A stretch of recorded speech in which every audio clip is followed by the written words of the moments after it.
चुड़ैल और बच्चे। कुंदन अपनी पत्नी पारो और दो बच्चों मुन्ना और रिया के साथ रहता है। चारों का परिवार अच्छा खासा खुशहाल चल रहा था। लेकिन एक दिन उसकी पत्नी पारो सीढ़ियों से फिसलकर गिर गई और अस्पताल पहुंचने से पहले ही उसने दम तोड़ दिया। कुंदन की जिंदगी तो जैसे वीरान हो गई। बच्चे भी बहुत दुखी रहने लगे। इसी तरह देखते देखते एक साल बीत गया। एक दिन कुंदन का मित्र उनसे मिलने आया। अरे कुंदन, तुम इन बच्चों के लिए दूसरी शादी कर लो। कम से कम बच्चों की ठीक से परवरिश तो हो जाएगी। मित्र के बार बार समझाने पर कुंदन तैयार हो जाता है। नई माँ रूपा शुरू में बच्चों और कुंदन का बहुत ख्याल रखती है, पर 6-7 महीने बाद ही वो कुंदन के जाने के बाद आराम से सो जाती। और जब मुन्ना और रिया स्कूल से आते तो, ए रिया, जल्दी से पूरे घर की सफाई कर और बर्तन धो दे, तभी खाना मिलेगा। और मुन्ना, जाकर छत की धुलाई कर। वो बच्चों से ही घर का सारा काम करवाती है। उन्हें खाना भी ठीक से नहीं देती। खुद के लिए और कुंदन के लिए वो बढ़िया बढ़िया पकवान बनाती। जब रात को कुंदन काम से वापस आता तो अरे, बच्चों ने खाना खा लिया? उनको तो मैंने कब का खिला पिलाकर सोने भेज दिया है। कितना ख्याल रखती है ये बच्चों का। एक दिन जब रूपा सो रही थी, मुन्ना देखता है कि रसोई की अलमारी में मिठाई रखी है, लेकिन वो वहां तक पहुंच नहीं पाता। तो वो अपनी बहन को बुलाकर लाता है। मैं घोड़ा बन जाता हूँ, तुम मेरे ऊपर चढ़कर वो मिठाई उतार दो। उन्होंने मिठाई उतारी और खा ली। अचानक मिठाई का डिब्बा रिया के हाथ से नीचे गिर जाता है और बिखर जाता है। आवाज सुनकर रूपा भागते हुए आती है। उसने आओ देखा न ताव और दोनों की खूब पिटाई करती। जब देखो तब भूखे ही रहते हैं ये बच्चे, न जाने इनका पेट है कि कुआं। बच्चे खूब देर तक रोते रहते हैं, लेकिन फिर आपस में ही बातें और मजाक करके एक दूसरे का मन बहलाने लगते हैं। रिया, जब मैं बड़ा हो जाऊंगा ना, तो एक मिठाई की दुकान खोल लूंगा। पहले हम लोग खूब सारी मिठाइयाँ खाएंगे और फिर बेचेंगे। मुन्ना, मेरी तो शादी हो जाएगी, तुम अकेले ही सारी मिठाइयाँ खाओगे ना? अरे हाँ रे, तब तक तो मेरी भी शादी हो जाएगी। कुंदन जब घर आता है, तब उसकी माँ बच्चों की खूब शिकायत करती है। अरे बच्चों, तुम्हारी माँ तुम्हारा कितना ध्यान रखती है। आखिर क्या कमी है तुम दोनों को? पिताजी, उनकी बात पूरी भी नहीं हो पाती कि हाँ हाँ कह दो कि मैं तुम्हें खाना नहीं देती, सारे दिन घर के काम करवाती हूँ, कह दो ना। मुन्ना चुपचाप खड़ा रहता है। अब तो हम दोनों को पिताजी से बात भी नहीं करने देती नहीं माँ। मुन्ना और रिया बहुत दुखी होते हैं। रात को इन बच्चों ने नाक में दम कर दिया है, तुम इन्हें लेकर जाओ और कहीं जंगल में छोड़कर आओ। अरे ये क्या कर रही हो तुम? ये दोनों मेरे जिगर के टुकड़े हैं। इनके बिना मैं कैसे रहूंगा? कुंदन को बार बार समझाने पर भी जब वो नहीं मानता, तब उसे एक उपाय सूझता है। कुछ दिनों तक वो बच्चों के साथ खूब अच्छे व्यवहार का नाटक करती है। बच्चे खूब खुश रहते हैं। एक दिन, सुनो, जल्दी से नाश्ता लगाओ, मुझे 2 दिन के लिए शहर जाना है। रूपा बहुत खुश होती है। वो सोचती है कि ये तो बच्चों को जंगल में छोड़कर आने से रहा, मैं ही इन्हें छोड़ आती हूँ। कुंदन के जाने के बाद, बच्चे चलो, आज हम तुम्हारी नानी के घर चलते हैं। बहुत देर तक चलते चलते जब वो सब घने जंगल में पहुंच जाते हैं, तब माँ, इधर का नानी का घर है, लगता है हम रास्ता भूल गए हैं। अच्छा, तुम लोग यहीं रुको, मैं रास्ता पूछकर थोड़ी देर में आती हूँ। हाँ, ये कहकर रूपा उन्हें वहीं छोड़कर चली जाती है। बहुत देर हो जाती है और रूपा वापस नहीं आती तो माँ कब आएगी भैया? इस तरह सुबह से शाम हो जाती है।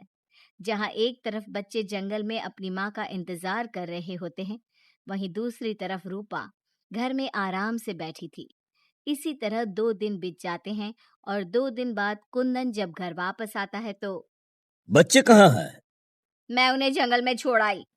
ये तुमने क्या किया रूपा? बच्चे बेचारे जंगल में अकेले कहाँ भटक रहे होंगे? क्या किया तुमने ये? देखो, अगर तुम्हें अपने बच्चों की इतनी ही चिंता है ना, तो जाओ तुम और उन्हें ढूंढते रहो। कुंदन बच्चों को ढूंढने की बहुत कोशिश करता है, पर बच्चों का कुछ भी पता नहीं चलता। कुंदन बहुत दुखी होता है।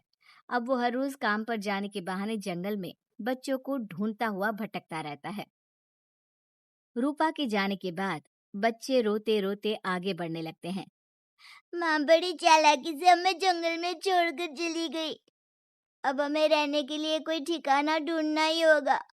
अब तो अंधेरा भी घिर रहा है। आगे जाते ही उनको एक झोपड़ी दिखती है। बच्चों को थोड़ी आशा बनती है। दोनों भागते भागते वहां पहुंचते हैं और झांक कर अंदर देखते हैं तो एक बुढ़िया चरखे पर सूत काट रही थी। उसके शरीर पर सफेद वस्त्र थे। अंदर का माहौल बड़ा डरावना लगता है, पर बच्चों को तो कोई आसरा चाहिए था। वो दोनों दरवाजा खटखटाने लगते हैं। तभी वो बुढ़िया पीछे मुड़ती है।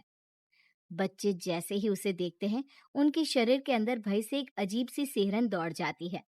माथे पर बड़ी सी लाल बिंदी, आंखें सुर्ख लाल और बाल भी अस्त व्यस्त। जैसे ही उसकी नजर मुन्ना और रिया पर पड़ती है, उसके चेहरे की रौनक बढ़ जाती है। वो बड़ी प्रसन्न होकर कहती है, आओ आओ बच्चों, मैं तुम्हारी दादी जैसी ही तो हूँ, आजा। बच्चों को प्यार से वो घर के अंदर बुलाती है। बच्चों के लिए खूब सारी मिठाइयाँ, फल और बिस्किट ले आती है। बच्चे तो पहले से ही भूखे थे। वे खाना देखकर उस पर टूट पड़ते हैं। उनका सारा डर भी दूर हो जाता है। वो खाने के बाद तुरंत ही सो जाते हैं। जब सुबह उठते हैं तो, बच्चे, हम घर के पीछे वाले बगीचे में चलते हैं। वहां बहुत सुंदर फूलों का बगीचा था। मुन्ना और रिया वहीं खेलने लगते हैं। बुढ़िया अंदर चली जाती है। तब तक मुन्ना की नजर एक गिलहरी पर पड़ती है, जो एक कोने में दुबकी हुई थी। मुन्ना उसे प्यार से अपने हाथ में उठा लेता है। तभी गिलहरी इंसानों की आवाज में बोलती है, बच्चों, तुम लोग यहाँ से भाग जाओ। ये बुढ़िया एक खतरनाक चुड़ैल है। तुम्हें खिला पिलाकर पहले मोटा करेगी, फिर पिंजरे में डाल देगी। सभी बच्चों को ये जादुई छड़ी से पशु पक्षी बनाकर बगीचे में रख देती है। एक एक करके अपनी जादू की छड़ी से सबको बेहोश कर देती है और कढ़ाई में तेल गरम करके पकोड़े बनाकर खा जाती है। इसके पास एक आदमकद का पिंजरा है, ये खुद उसकी सफाई करती है। ये कहकर गिलहरी जमीन पर कूद जाती है। जब दोनों घर में जाते हैं तो देखते हैं कि बुढ़िया पिंजरे की सफाई कर रही थी और उसके मुंह पर खून लगा था। बच्चों को देखते ही अपना मुंह पोंछने लगती है वो। रिया चारों तरफ जादू की छड़ी ढूंढने के लिए नजर दौड़ाने लगती है। अचानक उसे जादू की छड़ी दिखाई देती है और वो दोनों लपटकर वो छड़ी उठा लेते हैं। जादुई छड़ी, पिंजरा बंद कर दो। पिंजरा बंद हो जाता है। पिंजरा बंद होते ही वो बुढ़िया एक खतरनाक चुड़ैल बन जाती है और चीखने लगती है। दादी, आज तुम भी पिंजरे में बंद होने का मजा उठा लो ना। दोनों हंसते हैं। दादी दादी, यही वो जादुई छड़ी है ना, जिससे तुम सब बच्चों को चूहा, बिल्ली और गिलहरी बनाती हो? बोलो, तुमको क्या बनना है?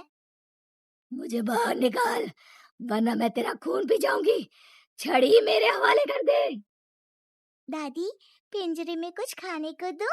ये लो, तब तक आम की गुठलियां चूसो, इनमें अभी भी बहुत रस बचा है।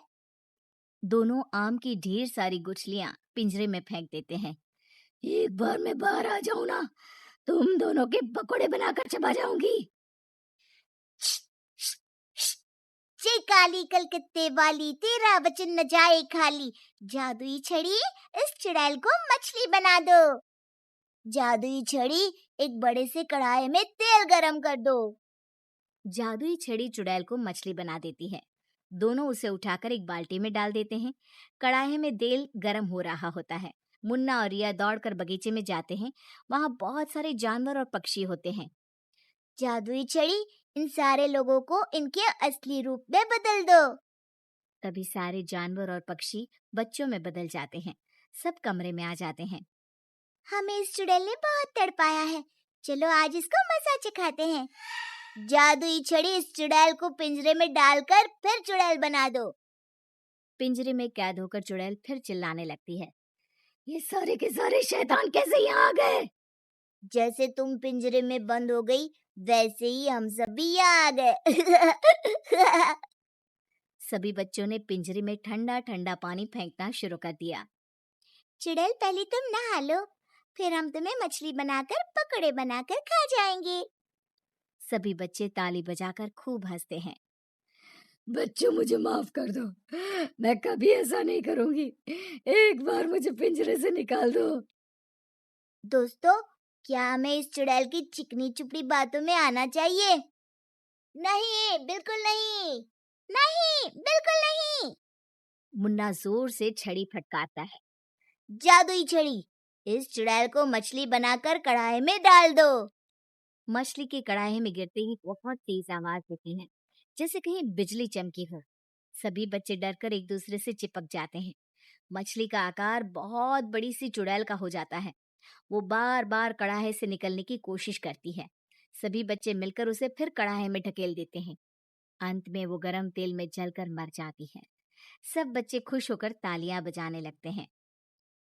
मुन्ना जादू की छड़ी की सहायता से सभी बच्चों के साथ शहर आ जाता है। जब वे अपने घर पहुंचते हैं तब पिताजी, हम आ गए। कुंदन उनकी आवाज सुनते ही भागता हुआ आता है। बच्चों को देखकर उसकी आंखों से झरझर आंसू गिरने लगते हैं। पिताजी, आप रोइए मत, अब हमारे दुख के दिन खत्म हो गए हैं। मुन्ना कुंदन को सारी बात बताता है। जादुई छड़ी पाकर उनके सारे कष्ट खत्म हो जाते हैं। अब तो नई माँ भी उनको प्यार करने लगती है।